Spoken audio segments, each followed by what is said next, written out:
Good day, I'm Andrea Chisholm and this is your JIS News for Thursday, December 11.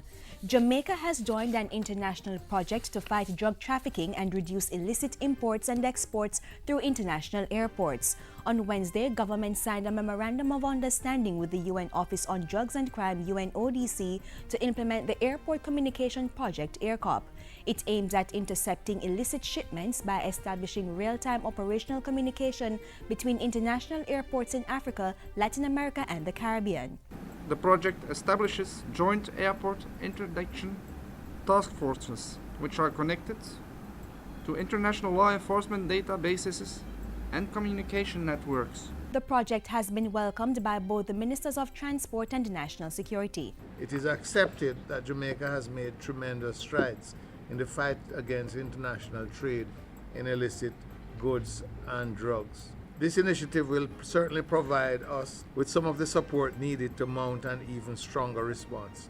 UNODC partners with the World Customs Organization, Interpol and the European Union to implement the project. Among other things, Jamaica's involvement includes establishing 2 joint interdiction task forces at the Sangster and Norman Manley International Airports. Parliament has passed the first supplementary estimates, which shows that expenditure for the 2014-2015 fiscal year now stands at $539.3 billion. This reflects a $739 million reduction. Among other things, the supplementary estimates made provision for $161 million in additional expenditure for cleanup activities and repair to garbage trucks. There was an emergency drought response, of which required an additional $106 million. Maintenance of roadways, $360 million. Settlement of outstanding arrears from government departments to the National Water Commission, some $215 million. There were also provisions to meet outstanding bills by Tax Administration Jamaica, to support the Jamaica Urban Transit Company, and to facilitate the National Health Emergency Response Program.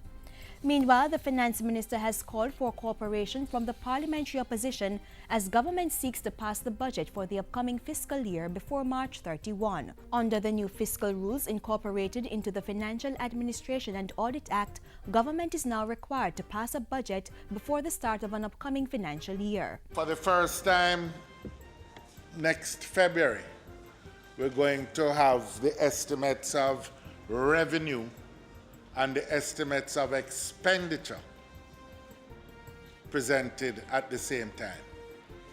We can either approach the discussions in our usual fashion with division, or we can begin to change the way in which we search for collective solutions to important national problems and issues. The minister says he fully supports a sharp debate on the country's financial affairs, but says there has to be willingness for both government and opposition to come to a compromise.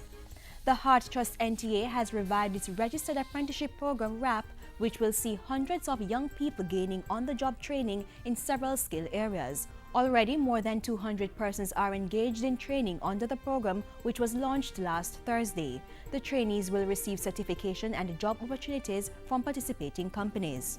This is an epic day for Jamaican education, and it shows a new allision, a new linkage between education and the economy, and it is fitting your young lives with a new possibility for advancement.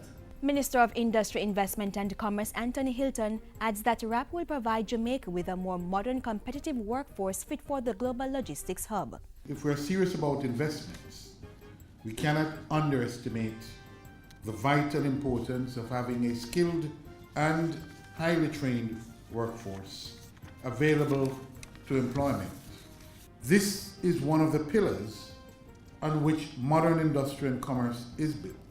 And finally, members of the diaspora will soon be able to access the services of the Jamaica Mortgage Bank JMB when investing in housing in Jamaica. General Manager of the JMB, Courtney Winter, says the bank will be launching a new service to focus on the technical aspect of construction financing and mortgage financing. What we want to offer is that service where we can do the project management of the folks in the diaspora who are interested in coming back and building, to ensure that when they return home, there is a building and there is a house. Mr. Winter says the service will include close monitoring of construction projects to ensure optimal output. He was speaking at a JIS think tank on December 9. And that's it for JIS News Today. I'm Andrea Chisholm. Thank you for watching.